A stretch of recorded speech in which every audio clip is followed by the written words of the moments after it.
The third part, the religious stage, forms roughly two-thirds of the work. Its full title is Guilty slash Not Guilty, a story of suffering and imaginary psychological construction. It is about a young man who was in love but needed to break his engagement, as Kierkegaard in fact did himself. It is in some ways reminiscent of the diary of a seducer in either or, but exhibits quite a different aesthetic. Thus, this section is about passionate commitment to the beloved in the ethical, expressed in erotic love, and commitment to God in the religious stage.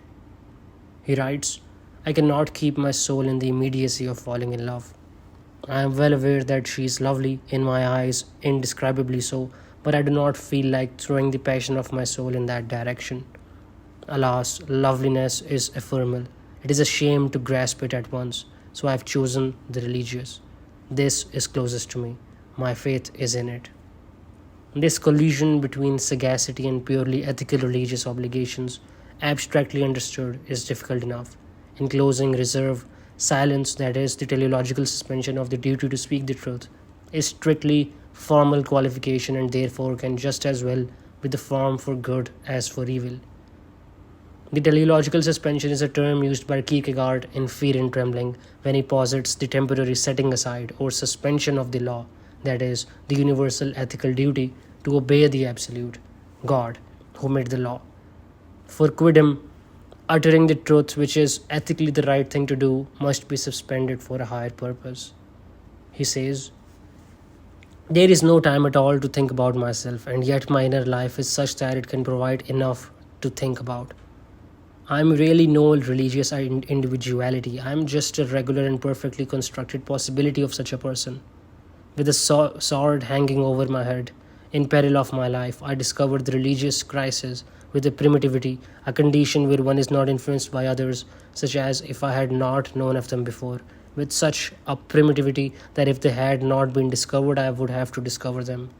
As possibility, I am all right. But when at the turning point I want to appreciate the religious prototypes, I encounter a philosophical doubt that I would not express as such to one single person. What it depends upon is the element of appropriation.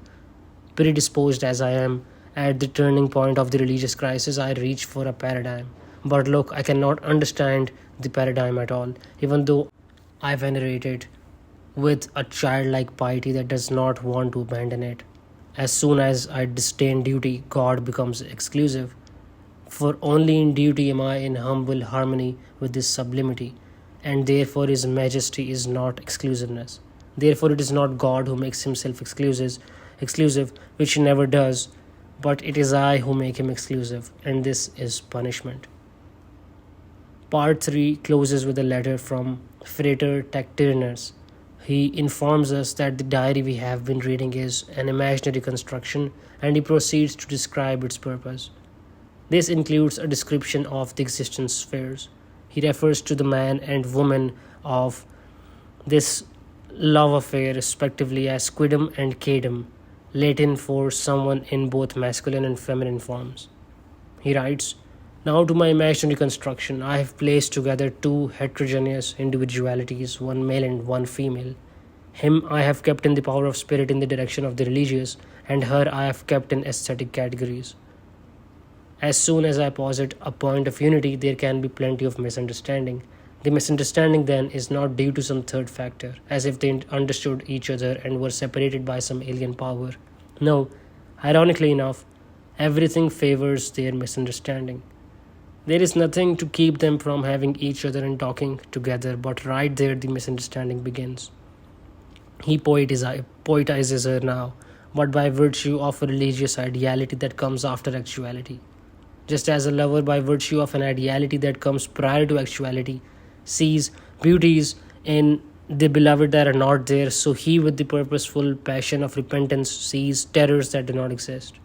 Here, at one and the same time, are the good and exceptional in him, but also the demonic, that he cannot find rest and come to rest in the ultimate religious resolution, but is constantly kept in a state of suspension. The state of suspension is that of inability or unwillingness to commit oneself to something or someone. Kierkegaard's main criticism of his time was that people lacked the willingness to exercise passion in their commitment.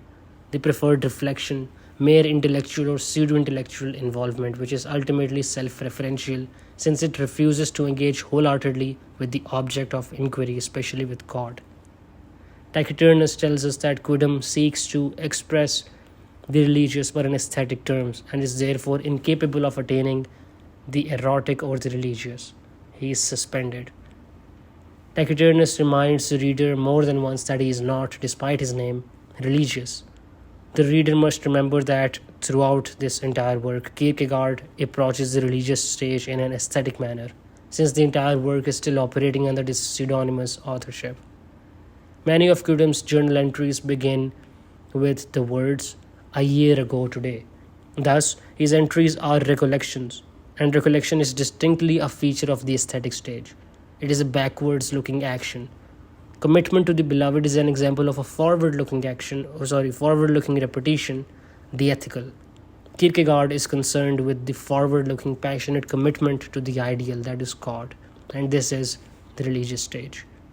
He says, from the heading of this section, the reader will easily perceive that it is not my intention to remain in the aesthetic, but that I want to go on to the religious. What the tragic hero is in the aesthetic, the religious prototype is for the religious consciousness. The poet here is speaker. Here one turns again to the historical.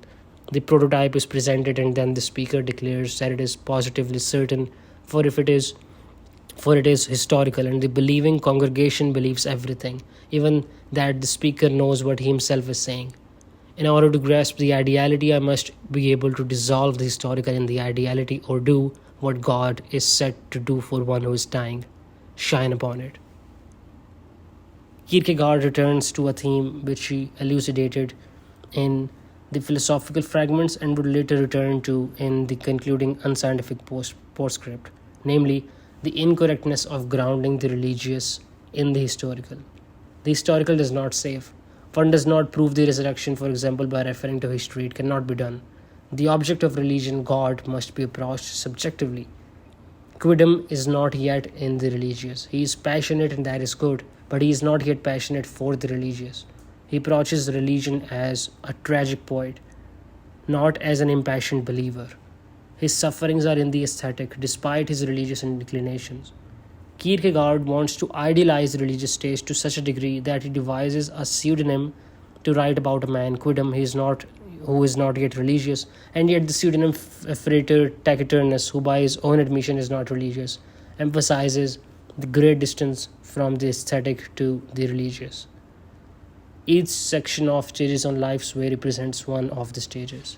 This third part is by far the longest of the three, which of itself emphasizes the importance of the religious.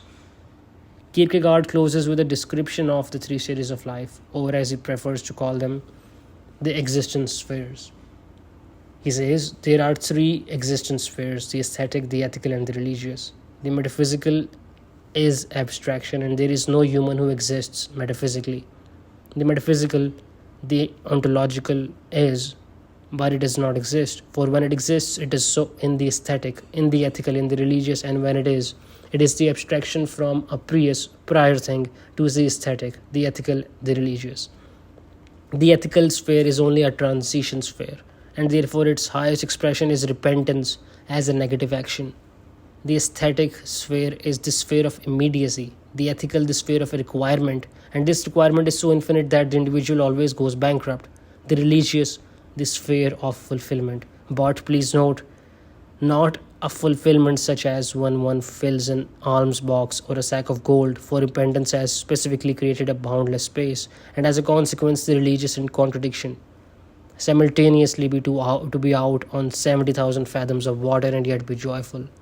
Just as the ethical sphere is a passageway which one nevertheless does not pass through once and for all, just as repentance is its expression, so repentance is the most dialectical. The metaphysical is abstraction, and there is no human who exists metaphysically. Kierkegaard was not concerned with the hypothetical or mere speculation. There is no real existence for a person outside of one of the existence spheres. This is how he can say that the metaphysical is, but does not exist. The aesthetic sphere cannot bring about fulfillment because it is concerned with the immediate, that is, it is not a telos, nor does it lead to one. The ethical is a transition, it does lead somewhere, but its demands are impossible to fulfill. The religious is the fulfillment, but difficult fulfillment, to rest joyful in the paradox. Kierkegaard confessed more than once that stages on life's way is a very difficult work. His less dialectical and more overtly and strictly religious writing is found in the early upbuilding discourses and in the later godly discourses, such as For Self Examination and Judge for Yourself. All were published under his own name.